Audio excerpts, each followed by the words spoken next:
609 খ্রিস্টাব্দ হতে 632 খ্রিস্টাব্দ পর্যন্ত বিশ্বনবী সাল্লাল্লাহু আলাইহি ওয়াসাল্লামের উপর ধীরে ধীরে স্বয়ং আল্লাহ তাআলার পক্ষ থেকে মহাপবিত্র ঐশী বাণী অবতীর্ণ হয়।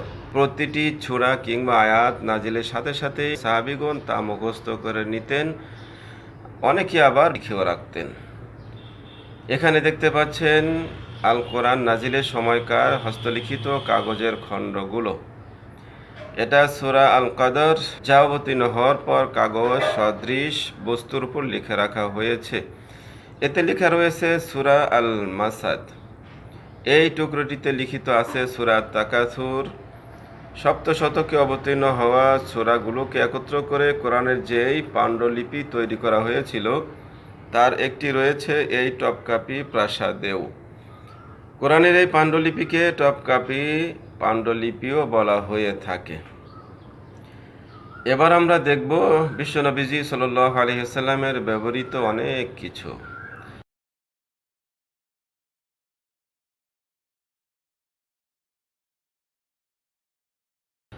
ধন্য আমার চোখ দুটো, যে নাকি দেখছে রাসূল সাল্লাল্লাহু আলাইহি ওয়াসাল্লামের ১৫০০ বছর আগে ব্যবহৃত খাঁটি চামড়া দ্বারা তৈরি জুতো মুবারক।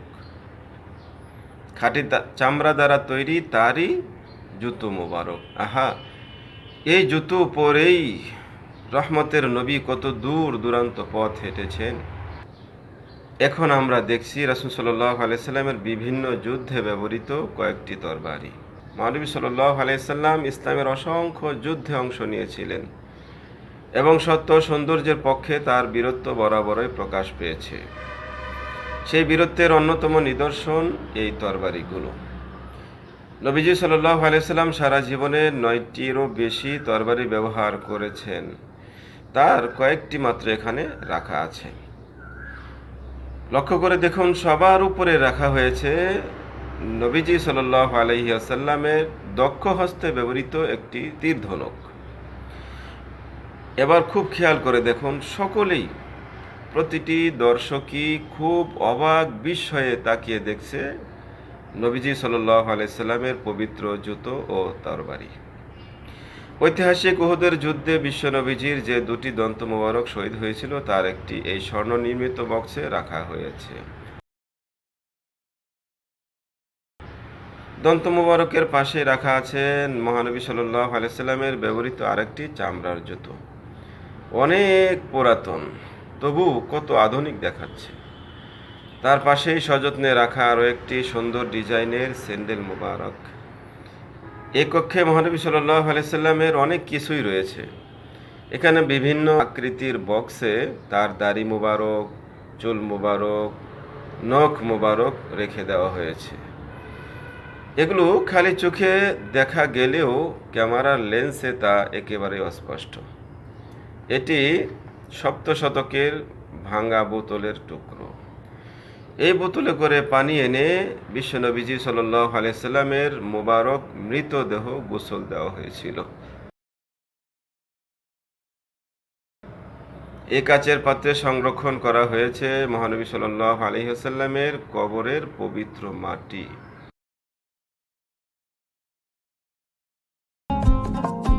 আসলে খুবই ভালো লাগতেছে, আমার মানে মনটা জুড়ে যাইতেছে। যে জিনিস দেখতে পারবো না কোনোদিন, অবিশ্বাস্য জিনিসগুলো দেখতেছি আজকে আর কি। আমাদের প্রফেক্টের জিনিস মানে আমার বাচ্চাও খুব মনোযোগ দিয়ে দেখতেছে।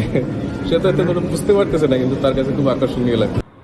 এগুলো ইসলামের ইতিহাসের বীর খালিদের তরবারি।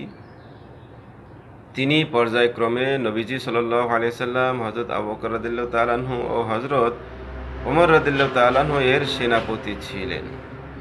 খালিদ বিন ওয়ালিদ রাদিয়াল্লাহু তাআলা আনহু একসময় ইসলামের ঘোরতর শত্রু ছিলেন এবং 625 সালের উহুদের যুদ্ধে মুসলমানদের সাময়িক পরাজিত করার ক্ষেত্রে তার ভূমিকা ছিল উল্লেখযোগ্য।